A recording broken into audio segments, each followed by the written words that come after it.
আচ্ছা, বিগত ক্লাসে আমরা এই কিভাবে বাইনারি হতে হেক্সা এবং এটা হেক্সা হতে বাইনারিতে করা লাগে এটা আমরা শিখছিলাম। ঠিক আছে, তো আমরা এই ক্লাসের মধ্যে শিখবো যে অক্টাল হতে কিভাবে হেক্সা এবং এটা হেক্সা হতে কিভাবে অক্টালে আসা যায় এই পদ্ধতি শিখবো আর কি। অক্টাল হতে হেক্সাতে বা হেক্সা হতে অক্টালে সরাসরি আসা যায় না, কোনো সূত্রের মাধ্যমে আসা যায় না। তার জন্য সহজ একটা পদ্ধতি হলো যে কি এই মধ্যে বাইনারিতে কনভার্ট করা লাগে। ঠিক আছে, যেমন আমি অক্টাল হতে যদি হেক্সাতে আসি তখন কি হবো, এই প্রথমে আমরা যাবো অক্টাল হতে বাইনারিতে, তারপর বাইনারি হতে হেক্সাতে। ঠিক আছে, আবার আমরা যদি এই হেক্সা হতে অক্টালে আসি তখন কি করবো, এই হেক্সা হতে প্রথমে যাবো বাইনারিতে, তারপর যাবো আমরা অক্টালে আর কি। তো এই পদ্ধতিটা আমার কাছে সহজ মনে হয়েছে। তাছাড়াও অন্য পদ্ধতিতে করা যায়, যেমন এই অক্টাল হতে প্রথমে দশমিকে গেলেও কিন্তু হয় আর কি। ঠিক আছে, আবার দশমিক থেকে আমরা হেক্সাতে অথবা অক্টালে যাইতে পারি। তার চেয়ে আমার কাছে সহজ মনে হয়েছে যে কোন নিয়মটা সহজ মনে হচ্ছে এটাই আর কি, যে এই মধ্যে বাইনারিতে কনভার্ট করলে এই নিয়মগুলো সহজ হয় আর কি। ঠিক আছে, অন্য কোনো নিয়ম আমার কাছে একটু কঠিন লাগে বা ঝামেলাপূর্ণ মনে হয় আর কি। তো আমার কাছে সহজ নিয়ম মনে হয় যে এটাই আর কি, যে মধ্যে বাইনারিতে কনভার্ট করলে ভালো হয়। আর আমরা তো এই বিগত দিন নিয়মগুলো শিখছি আর কি, যেমন এই বাইনারি হতে অক্টাল, বাইনারি হতে হেক্সা তো নিয়ম শিখছি আমরা। বাইনারি অক্টালের মধ্যে সম্পর্ক আমরা জানি 3 বিট আসা যাওয়া 3 বিট, তেমনি বাইনারি হতে হেক্সার মধ্যে সম্পর্ক আসা যাওয়া 4 বিট আর কি। তো এই নিয়মগুলো তো আমরা জানি আর কি, বিগত ক্লাসগুলোতে করছি, এজন্য এই নিয়মের আগেকে এই নিয়মটা তৈরি করা হয়েছে মূলত আর কি। আচ্ছা, এখন আমরা নিয়ম করবো যে কিভাবে এই অক্টাল হতে হেক্সাতে রূপান্তর করা যায়। তো তার জন্য আমরা কি করব, প্রথমে আমি একটা এই নিয়ম অঙ্ক লিখি আর কি। যেমন আমি লিখলাম যে 567 এটা আছে অক্টালে, এটা আমরা করবো কিভাবে, এটা করবো আমরা হেক্সাতে। ঠিক আছে, অক্টাল হতে হেক্সাতে রূপান্তরের নিয়ম আর কি। আমি পূর্ণ সংখ্যা দিলাম, দশমিক সংখ্যা আমরা পারি, দশমিক নিয়ম বুঝি আর দশমিক শুধু যেখানে দশমিক থাকে এখানে দশমিক বিন্দু দিলিস হয় আর কি। আচ্ছা, এখন করার জন্য কি করবো, আমরা অক্টাল হতে প্রথমে বাইনারিতে যাবো। অক্টাল হতে বাইনারিতে যাবার নিয়ম কি, অক্টাল আর বাইনারির মধ্যে সম্পর্ক আমরা জানি 3 বিট বৈশিষ্ট্য আর কি। তো আমরা কি করবো, প্রথমে এই 567 একটু দূর দূর সংখ্যা লেখার চেষ্টা করবো আর কি, যেন এই 3 বিট করে লিখতে পারি আমরা। এখন আমরা 3 বিট করে নেওয়ার চেষ্টা করবো আর কি।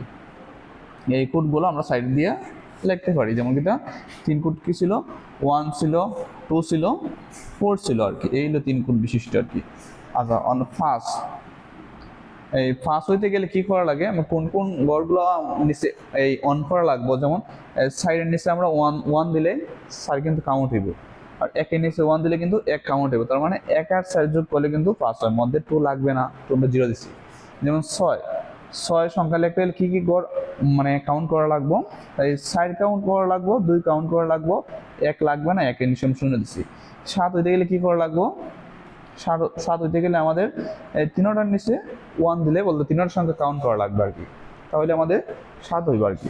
তার মানে আমরা পেয়ে গেছি বাইনারি মান কত হয়েছি, 101, তারপর 110, তারপর 3টে 1, এই হলো আমাদের বাইনারিতে।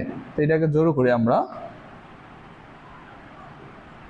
0, তারপর 1 3টে 1, এই হলো আমাদের বাইনারিতে। এখন আমরা যাবো অক্টালে আর কি, এই হলো বাইনারিতে কনভার্ট করলাম।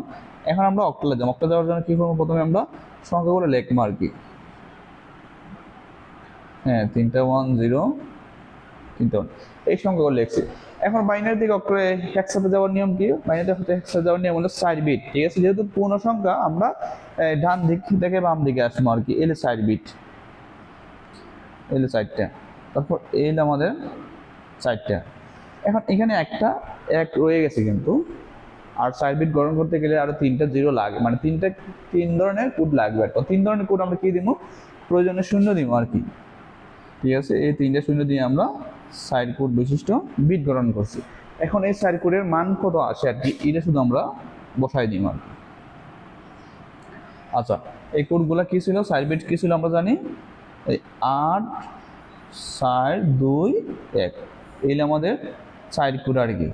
আচ্ছা, প্রথম আছে কি এই 0 0 0 1, পরটা আছে কি, 0 1 1 1, পরটা আছে কি 0 1 1 1। আচ্ছা, এলে দেখো আমাদের মান কত আসে, এটার মান কত আসে, এটার মান এই 1 এর নিচে শুধু 1 ছিল আর কি, তার মানে 1। এটার মান কত আসে, এটার মান আসে এই সাইডে আসে 2 এর নিচে 2 আছে, 1 এর নিচে 1 আছে, তার মানে 6 আর 2 6 আর 1 কত 7। এটা কত আসে, এটা সেম, এটা 7 আসে আর কি। তার মানে আমাদের মান আসবো 7 7 1 7 7। এইটা আমাদের হেক্সাতে, অক্টাল হতে কিভাবে হেক্সাতে রূপান্তর করছি এইটা নিয়ম আর কি। ঠিক আছে, এখন তোমরা চাইলে এই হেক্সা হতে অক্টালে আসতে পারবো। কীভাবে আসবো, সেম পদ্ধতি, এই প্রথমে বাইনারিতে, ঠিক আছে, আর বাইনারি হতে আমরা যেমন এই ছশো বেজি আর কি, যে বেজ কয় আর কি, আমাদের অক্টাল হয়, অক্টালে যেমন অক্টাল সাধারণত আমাদের 3 বিট বিশিষ্ট।